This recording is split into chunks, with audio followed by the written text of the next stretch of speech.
Foundations of Western Political Thought. Module 7. The Defense of What Grows, Burke and Montesquieu. In November 1790, Edmund Burke published a book that would define conservatism for the next 2 centuries. The French Revolution was barely a year old. The king still lived. The Terror was 3 years away. To most observers in England, the Revolution seemed a hopeful event, the French throwing off despotism, claiming the rights that Englishmen had won a century before. Burke saw differently. He saw where it was heading. And in his reflections on the Revolution in France, he warned, with a passion that startled even his friends, that this experiment in abstract liberty would end in blood, tyranny, and chaos. He was mocked. Thomas Paine wrote "The Rights of Man" in furious response. Former allies accused Burke of betraying his principles. How could the man who had supported the American colonists, who had championed the rights of Ireland and India, who had prosecuted Warren Hastings for imperial abuses, how could this man oppose a revolution in the name of liberty? Burke's answer was simple: because this was not liberty. This was something new and terrible. This was the attempt to rebuild society from abstract principles, to tear down everything that had grown over centuries, to replace the wisdom of generations with the theories of philosophers. And it would fail. It would fail catastrophically. And when it failed, it would leave nothing standing. Within 3 years, the king was dead. Within 4, the terror was consuming thousands. Within a decade, a military dictator had seized power. Within 2 decades, Europe was engulfed in war. 14 constitutions, 5 republics. Burke had seen it coming when almost no one else had. This is why Burke matters. Not because he was always right. He was not. Not because conservatism has all the answers. It does not. But because he articulated something essential. The case for what grows against what is designed, for reform against revolution, for humility against utopia. Our journey begins with the reflections themselves. Burke's attack on the revolutionary spirit, his defense of prescription and prejudice as terms of praise rather than abuse. His vision of society as a contract across time, linking the dead, the living, and the unborn. Then the little platoons, those intermediate bodies that stand between the individual and the state. We turn to Montesquieu, who gave Burke his theoretical architecture, the separation of powers, the spirit of moderation, the warning that concentrated power means despotism, however noble its intentions. The American founding as conservative revolution, the French as its opposite. By the end, you will understand why Burke's predictions proved so devastatingly accurate and what he got wrong. The man. Burke was born in Dublin in 1729 or 1730. The records are unclear. His father was a Protestant attorney. His mother was Catholic or from a Catholic family. This religious ambiguity in Ireland, where religious identity meant everything, may have given him his sensitivity to the complexities of tradition and belonging. He was educated at Trinity College, Dublin, then moved to London to study law. He never practiced. Instead, he turned to writing, essays, criticism, philosophy. His early work, a philosophical inquiry into the origin of our ideas of the sublime and beautiful, published in 1757, made his name. It was an aesthetic treatise, but it contained seeds of his later thought. The recognition that some things move us before we can explain why, that reason does not exhaust human experience. He entered Parliament in 1765 and remained for nearly 30 years. He was never a minister, never held high office. His Irish background and lack of grand connections held him back. His power was in his voice, his pen, his capacity to articulate principles that others only felt. He spoke for the American colonists when most of Parliament wanted to crush them. His speech on conciliation with the colonies, 1775, and speech on American taxation, 1774, remain masterpieces of political rhetoric. He spoke for Ireland when Ireland was despised, advocating for Catholic relief in the face of Protestant prejudice. He spoke against the abuses of the East India Company, spending years prosecuting Warren Hastings for imperial cruelty and corruption, a trial that consumed much of his later life. He was, by any measure, a reformer. This is what made his response to the French Revolution so striking. Here was a man who had spent his career defending the oppressed against the powerful, championing liberty against tyranny. And now he was attacking the French Revolution, the greatest liberation movement of the age. His former allies were baffled. Thomas Paine denounced him. Charles James Fox, his closest political friend, broke with him publicly. But Burke did not see inconsistency. He saw a fundamental distinction that his critics missed. And then came France. The Reflections. The Reflections on the Revolution in France is not a systematic treatise. It is written as a letter, discursive and passionate, moving from topic to topic, as Burke's indignation carries him. It responds to a sermon by Richard Price, a dissenting minister, who had welcomed the Revolution as a new dawn of liberty. But it becomes something larger, a defense of civilization against those who would destroy it in the name of improving it. Burke's first objection is to the spirit of the Revolution, not its particular measures.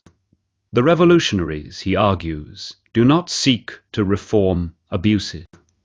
They seek to destroy everything and rebuild from scratch.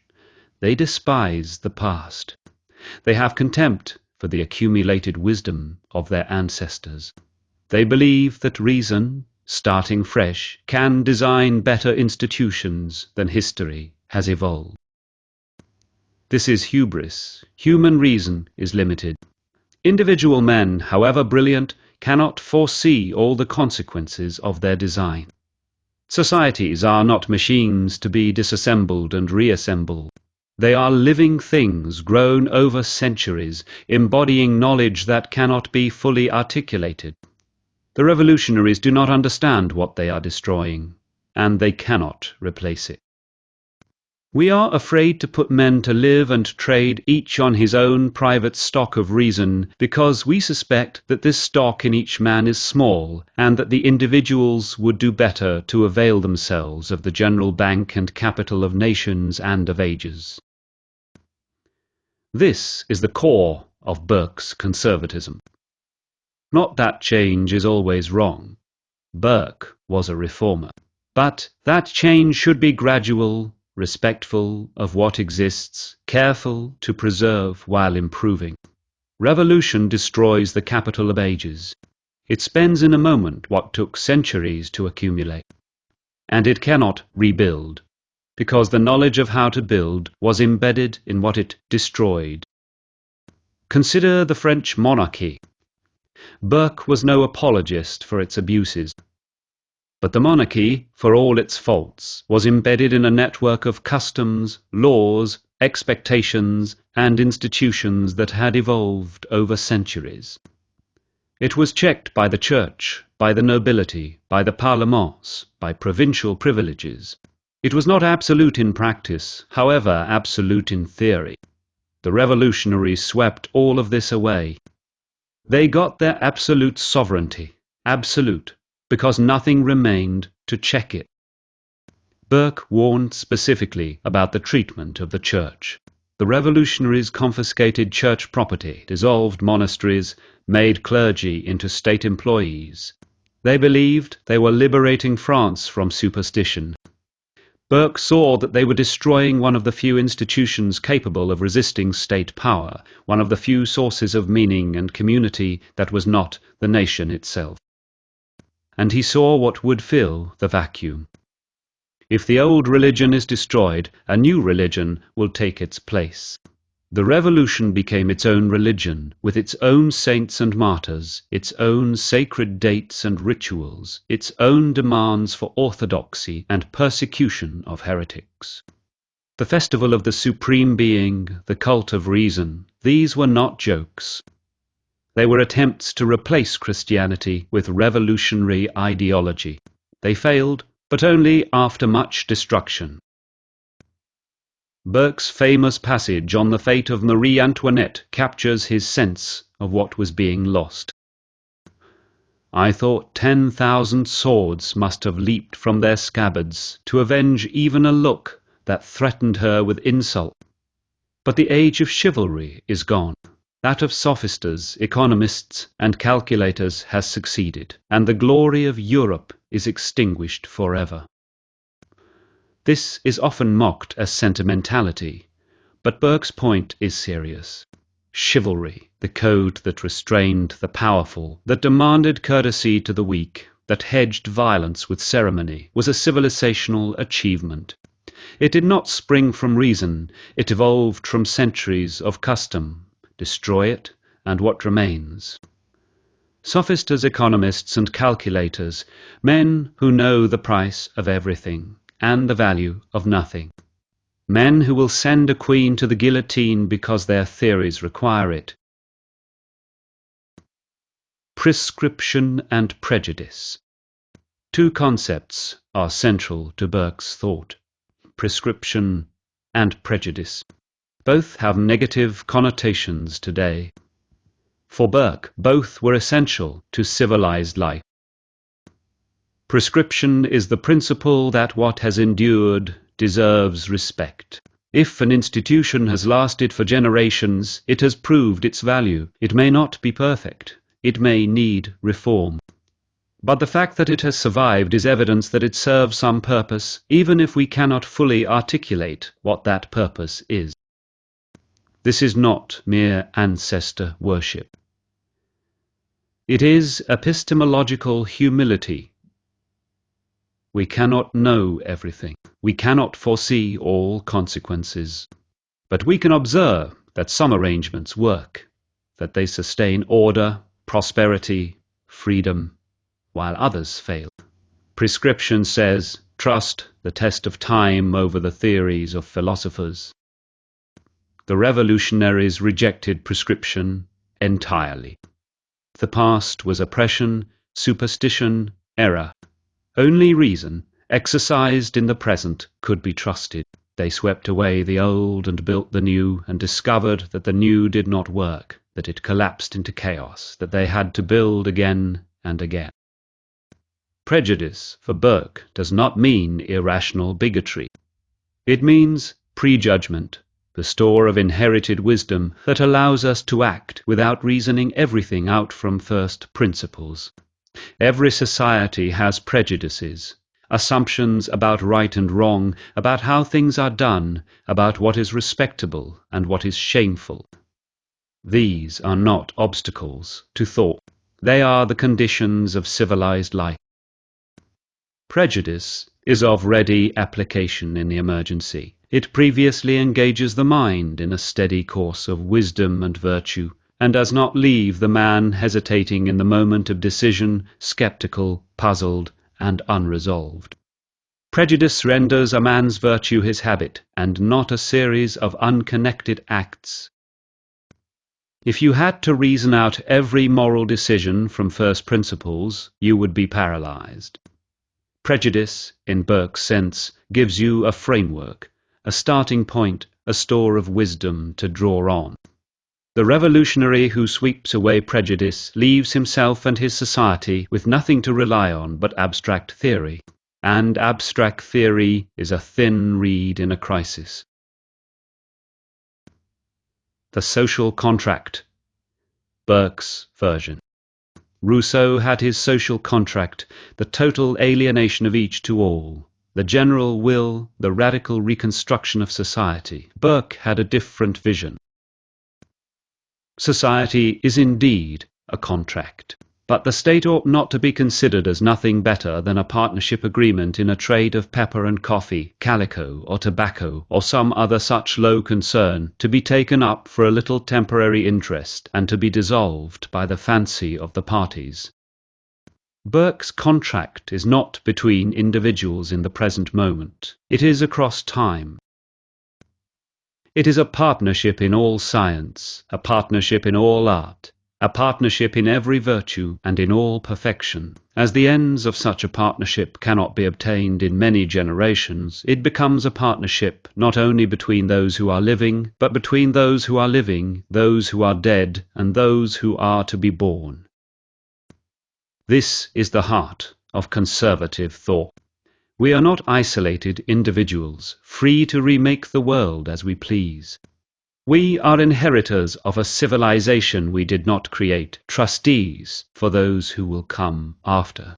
We owe debts to the dead who built what we enjoy, and duties to the unborn who will inherit what we leave. To tear it all down because it does not satisfy our present theories is a betrayal of both. The revolutionary says, the past is dead, the future is unborn. Only we who live now matter, and we will build what we want. Burke says that is a kind of temporal provincialism, as narrow as thinking only your village matters because you have not travelled. The little platoons.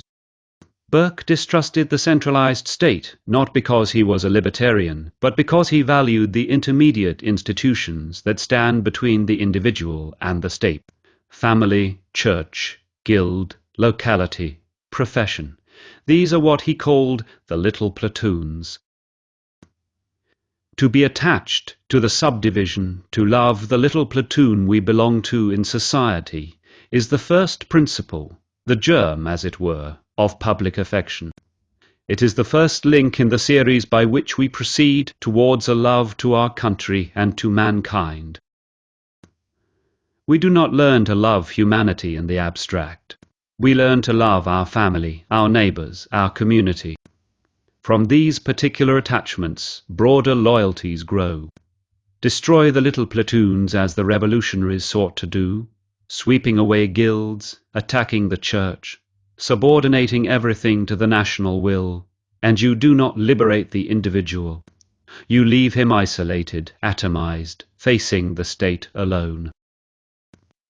This is why Burke saw the revolution as tyrannical, even when it spoke the language of liberty. It destroyed every institution that could resist state power. It created nothing between the individual and the nation. The individual, stripped of his little platoons, was defenseless. The state, stripped of countervailing powers, was absolute. Montesquieu had seen this clearly. Let us turn to him. Montesquieu and the spirit of the laws. Charles Louis II, Baron de Montesquieu, was born in 1689, 40 years before Burke, and died in 1755, before the revolution he might have helped prevent. His great work, The Spirit of the Laws, published in 1748, was among the most influential political treatises of the 18th century. It took him 20 years to write. It runs to hundreds of chapters. It attempts nothing less than a comprehensive analysis of what makes political societies work. Where Rousseau asked what society should be, Montesquieu asked what makes societies work. He was comparative, empirical, historical. He studied different forms of government, republican, monarchical, despotic, and asked what conditions sustained each. He examined climate, geography, religion, commerce, custom. He was, in many ways, the founder of political sociology. Montesquieu classified governments into three types: republics, where the people or a part of them hold power; monarchies, where one person rules by fixed laws; and despotisms, where one person rules by arbitrary will. Each type has its own animating principle. Republics depend on virtue, the willingness of citizens to subordinate private interest to public good. Monarchies depend on honor, the ambition for distinction that keeps nobles striving to serve the king. Despotisms depend on fear, the terror that keeps subjects obedient. This classification has implications. If you want a republic, you must have citizens capable of virtue. This is easier in small states where citizens know each other and public spirit can flourish. Large states tend toward monarchy or despotism because virtue cannot be sustained across vast populations. Geography shapes politics. Montesquieu's discussion of climate seems quaint today. He argued that cold climates produce vigorous, liberty-loving peoples, while hot climates produce languid peoples prone to despotism. The specifics are wrong, but the underlying insight endures. Political institutions do not exist in a vacuum. They interact with geography, culture, economy, religion. What works in one place may not work in another. Abstract principles must be adapted to circumstances. A constitution that suits England may not suit France. A reform that succeeds in one generation may fail in the next. The wise legislator studies his particular society, not just universal principles. His most famous contribution is the separation of powers. Montesquieu admired the English constitution, or rather his idealized version of it, because power was divided among different institutions: king, lords, commons, executive, legislative, judicial. No single body could dominate. Each checked the others. When the legislative and executive powers are united in the same person or in the same body of magistrates, there can be no liberty. Again, there is no liberty if the judiciary power be not separated from the legislative and executive. This was not abstract theory. Montesquieu observed that concentrations of power tend toward despotism. Liberty survives only when power is fragmented, when institutions compete and balance, when no single will can dominate. He found in England, or thought he found, an example of such a balanced constitution. The reality was more complicated, but the ideal was powerful. But separation of powers is only part of Montesquieu's contribution. More fundamental is his spirit of moderation, the recognition that good government is not about finding the perfect system, but about balancing competing goods. Liberty and order, central authority and local autonomy, stability and change. These are in tension, and wisdom lies in managing the tension, not resolving it. Montesquieu distrusted extremes. Pure democracy degenerates into mob rule. Pure monarchy degenerates into despotism. Pure aristocracy degenerates into oligarchy. The best governments mix elements, check each tendency with its opposite, prevent any principle from being pushed to its logical conclusion. This is not weakness or indecision. It is the recognition that human affairs are complex and that simple solutions create new problems. This spirit of moderation, what the Romans called the mixed constitution, runs from Aristotle through Montesquieu to the American founders. It is the opposite of Rousseau's demand for purity, for the general will uncontaminated by faction. It accepts that politics is messy, that interests conflict, that the best we can do is arrange institutions so that the mess is productive rather than destructive. The American founders read Montesquieu closely. The Constitution of 1787, with its separated powers, its checks and balances, its federalism, is Montesquieu in institutional form. Madison, Hamilton, and Jay cite him repeatedly in the Federalist Papers. He gave them the architecture. The French revolutionaries also read Montesquieu, but they ignored his central lesson. They concentrated power in the National Assembly, then in the Committee of Public Safety. They destroyed the intermediate bodies, parliaments, provinces, guilds, church, that might have checked the central authority. They created exactly the conditions that Montesquieu said would produce despotism. And despotism is what they got. Intermediate bodies. Montesquieu emphasized what he called intermediate bodies, the institutions that stand between the ruler and the rule. In a monarchy, these were the nobility, the clergy, the parlement, the chartered towns. They had privileges, rights, jurisdictions that the king could not simply override. They were obstacles to royal will, and that was precisely their value. Abolish in a monarchy the prerogatives of the lords, clergy, nobility, and towns, and you will soon have a popular state, or else a despotic government. The revolutionaries abolished all of them. They believed they were liberating the people from oppressive intermediaries. In fact, they were stripping away the buffers that protected the people from state power. Nothing remained between the individual citizen and the sovereign nation. And the sovereign nation, unchecked, became the terror. Burke made the same point. Montesquieu gave him the theoretical framework. Together they articulated what might be called the pluralist case for liberty. Freedom depends not on the absence of power, but on its distribution among many hands. Concentrate power even in the name of the people, and liberty dies.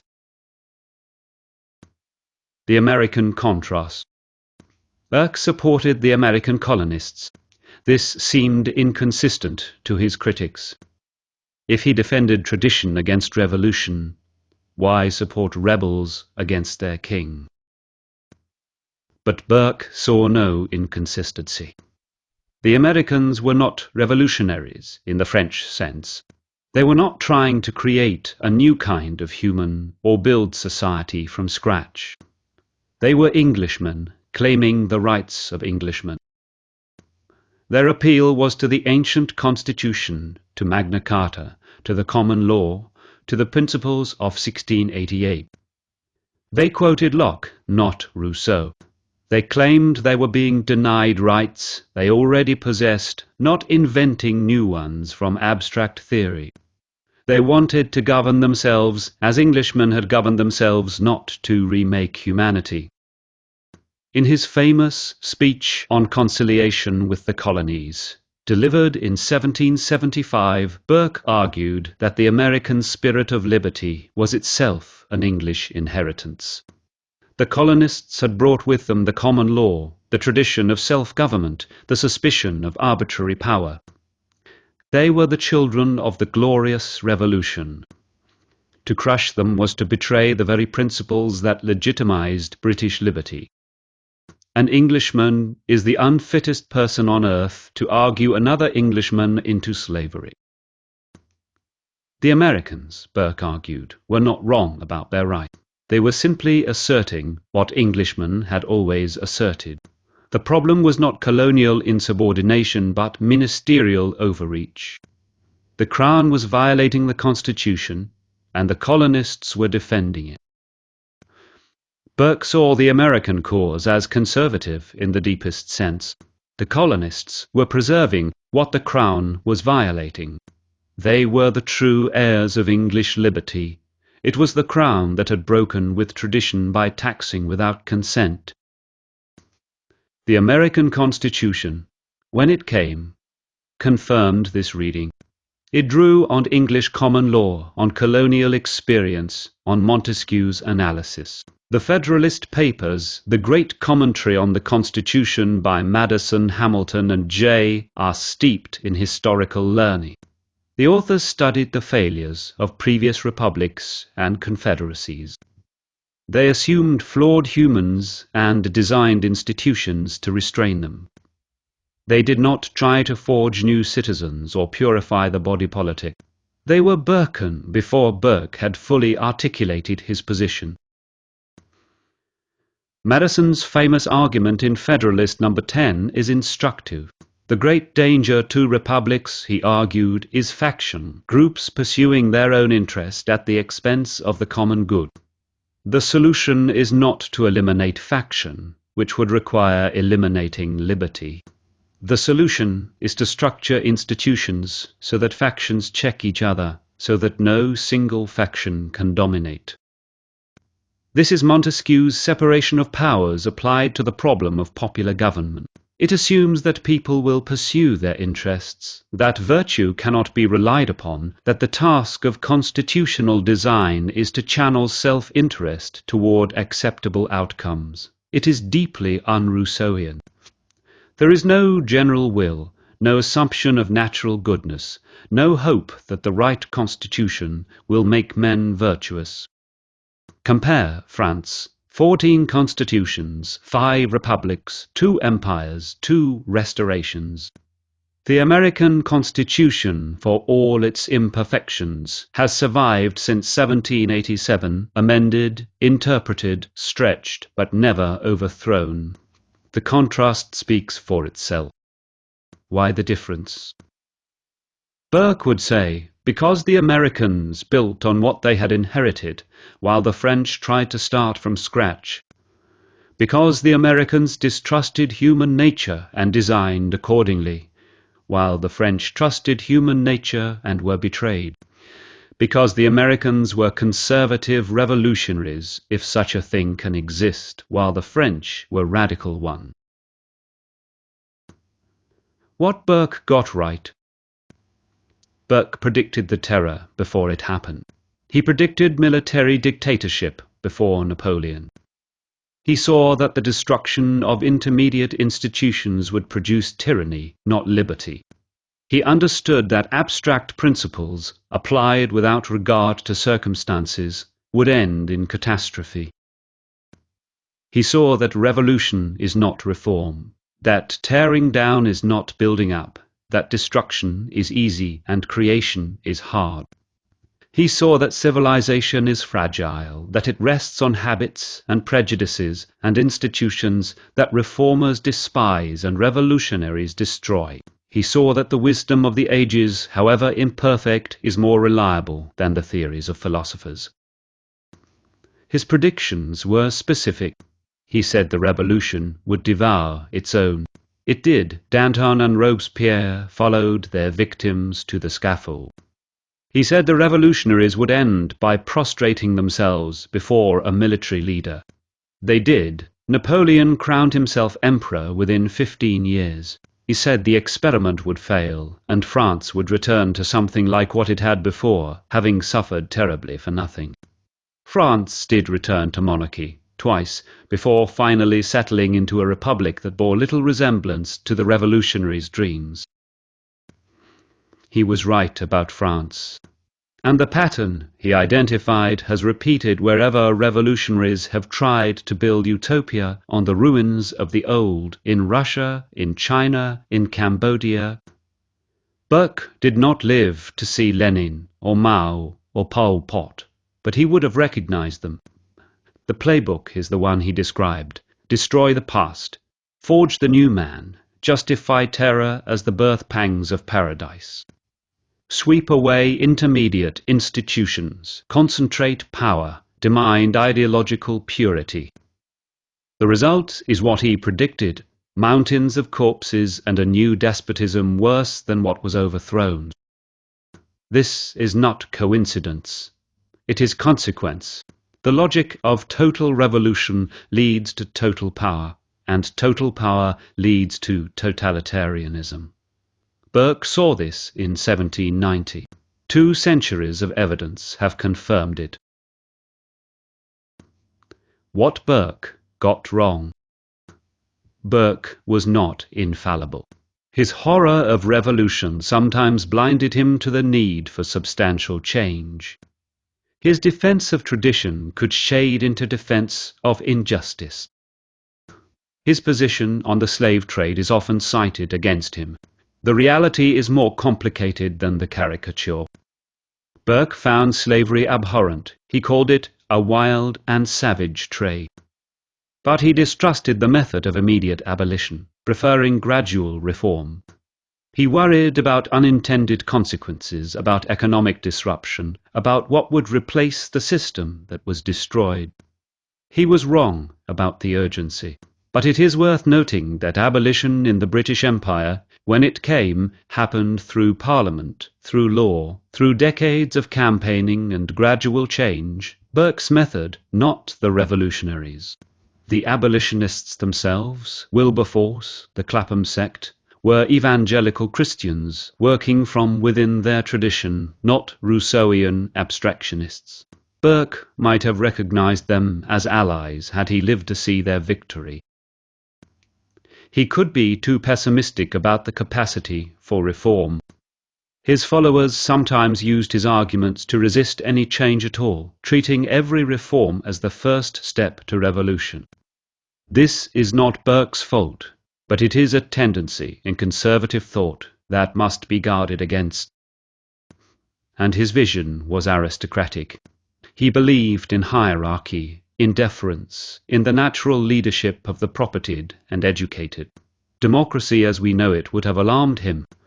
He trusted the people's prejudices more than their reasoned judgments, and there is something to this, but he did not imagine a world in which the people themselves would govern. Whether universal franchise has vindicated the Democrats, or Burke is a question we are still living through, the answer is less obvious than either side assume. Still, his core insight stands. Societies are not machines. They cannot be redesigned at will. Change must be gradual, respectful of what exists, mindful of unintended consequences. Revolution destroys more than it creates. Humility is wiser than hubris. How to recognize Burke today? When someone says we should respect what has lasted, that institutions embody wisdom, we cannot fully articulate that tradition is not merely the dead weight of the past, that is, Burke. When someone warns that radical change will have unintended consequences, that reformers underestimate what they are destroying, that utopian schemes end in disaster, that is, Burke. When someone defends local attachments against abstract universalism, particular loyalties against global citizenship, the little platoons against the centralized state, that is Burke. And someone argues that liberty depends on distributed power, on intermediate bodies, on institutions that check the state, that is Burke and Montesquieu together. When someone points to the record of revolutions, France, Russia, China, Cambodia, and asks whether the pattern is coincidence or consequence, they are asking Burke's question. When someone argues for reform rather than revolution, for gradual change rather than radical rupture, for working with the grain of society rather than against it, that is Burke's counsel of prudence. When someone defends the family, the church, the local community against those who would absorb all loyalty into the state, they are defending Burke's little platoons.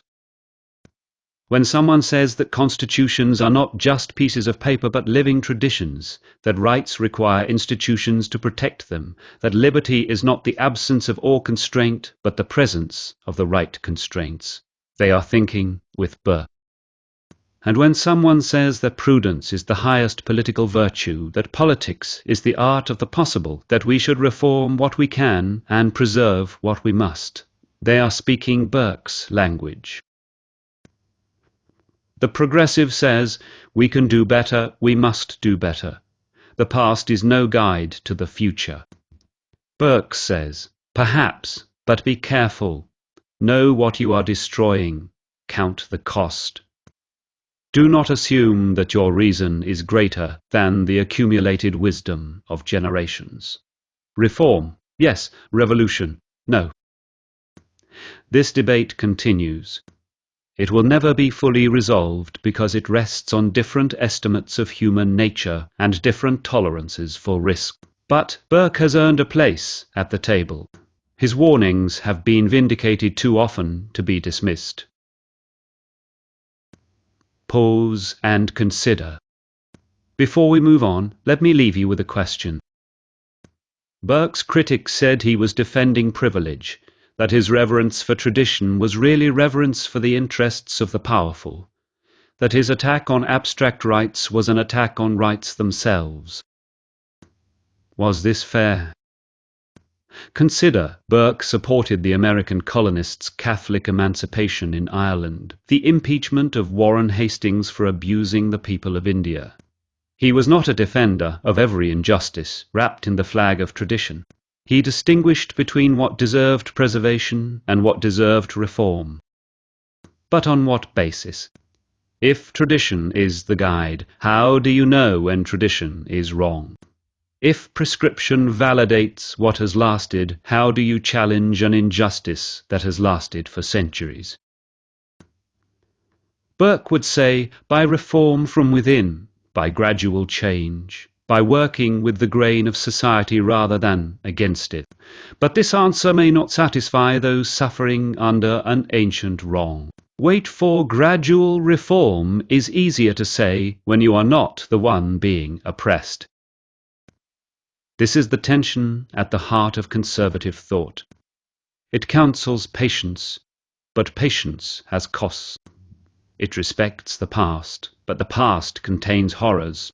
The question is whether those horrors are better addressed by gradual reform or radical rupture, and the historical record, as we have seen, suggests an answer. Burke was not wrong. But politics does not end with Burke. The challenge is to take his insights seriously, without turning them into an excuse for complacency, to recognize that institutions need tending, that reform is sometimes necessary, while remembering that those who claim to know what should be have filled graveyards with their certainty.